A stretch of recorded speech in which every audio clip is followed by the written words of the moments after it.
جی دوستو، آج 14 جنوری ہے اور بھارت کے لیے ایک بڑا دن۔ آج پرائم منسٹر مودی ممبئی کے نیول ڈاک یارڈز میں گئے اور وہاں انہوں نے کمیشن کی ایک تو انڈین نیوی کے لیے ایک تو گائیڈڈ میزائل ڈسٹرائر ہے سورت، پھر اس کے بعد اسٹیلتھ فریگیٹ ہے نیلگیری، اور پھر تیسرا ڈیزل الیکٹرک سب مرین وشکیر۔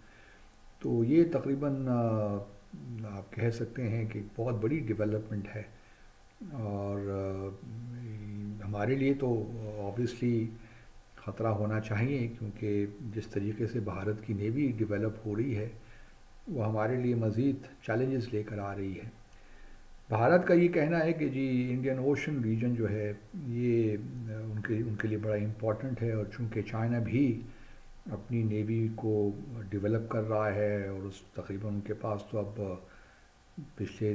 کچھ سالوں میں 300 سے 400 وار شپس انہوں نے بنا دیں، تو جو ان کی ڈپلائمنٹ ہے ابھی بھارت وہاں تک تو نہیں پہنچا، لیکن کوشش اس کی پوری ہے کہ وہ جو گیپ ہے چائنا اور بھارت کے درمیان اس کو فل کر لے۔ لیکن یہ خطرات ہمارے لیے بھی ہیں، کیونکہ بھارت کے ساتھ جس قسم کے ہمارے تعلقات ہیں وہ ہم جانتے ہیں۔ اسی طرح ایئر کرافٹ کیریئرز بھی بھارت نے ڈپلائی کیے ہوئے ہیں،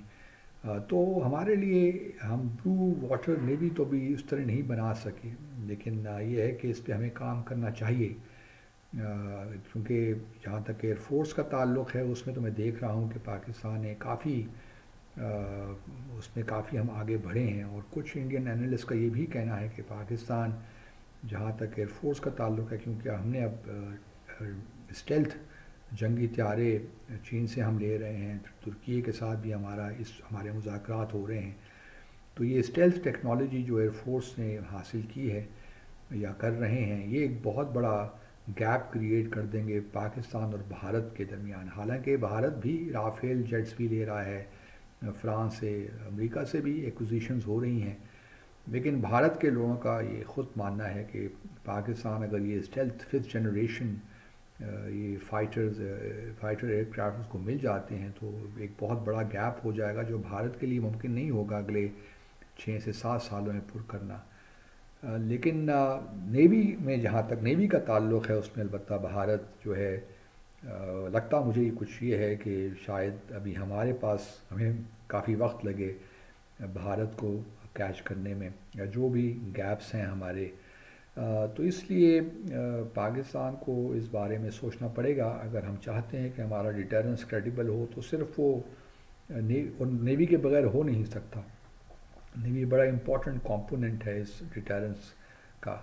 یہ الگ بات ہے کہ پاکستان کی اکانومی اس وقت اس شیپ میں نہیں ہے جہاں ہم بھارت کی طرح 70 یا 80 بلین ڈالر ہم اپنے دفاع پہ خرچ کر سکیں، لیکن ہمارا چونکہ دفاعی جو بجٹ ہے وہ 8-9 بلین ڈالر ہے، وہ بھی بہت مشکل سے ہم دیتے ہیں، یا کیونکہ ہماری اکانومی اس وقت اس طرح نہیں ہے کہ ہم اس سے زیادہ افورڈ کر سکیں۔ لیکن بہرحال اس میں بھی ہم نے کافی کچھ محدود وسائل کے باوجود ہی پاکستان نے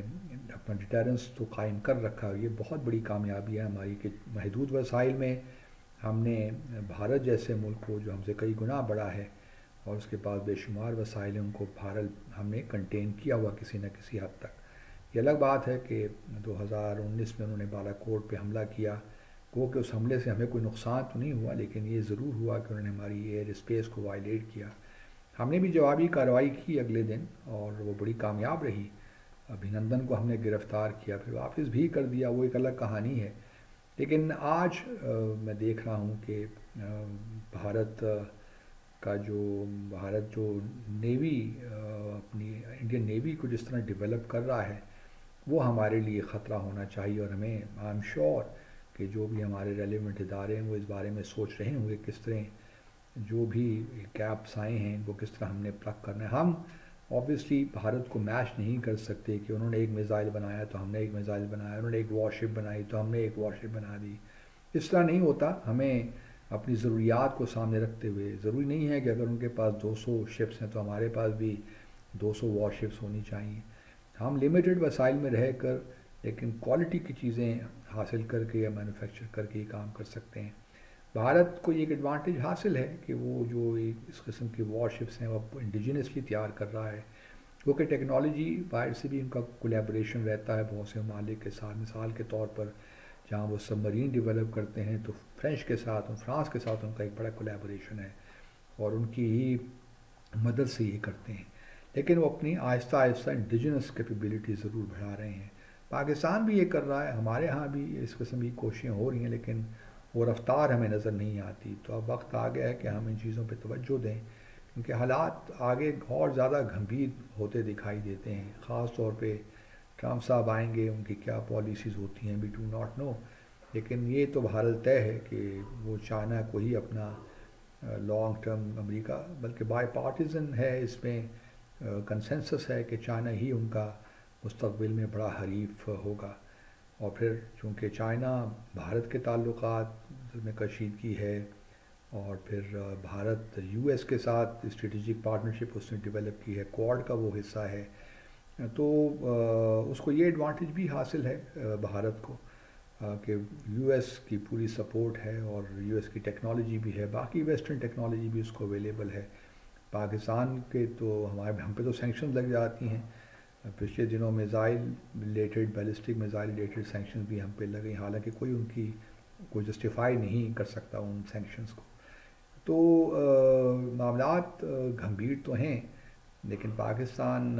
ہمیں خوددار قوم ہے، تو میں امید کرتا ہوں کہ ہمارے جو بھی ڈیفنس کے ادارے ہیں، گورنمنٹ ہے، وہ ان چیزوں پہ توجہ دے گی، اور ان سے غافل ہم نہیں ہیں، یقیناً نہیں ہیں، لیکن نیوی کا جو مجھے لگتا ہے کہ گیپ جو ہے پاکستان اور بھارت کا بڑھ رہا ہے، اس کو پلگ کرنے کی ضرورت ہے کسی نہ کسی طور، کیونکہ یہ ایک اہم ایریا ہے جس پہ ہم کسی قسم کی غفلت کا شکار نہیں ہو سکتے۔ Thank you.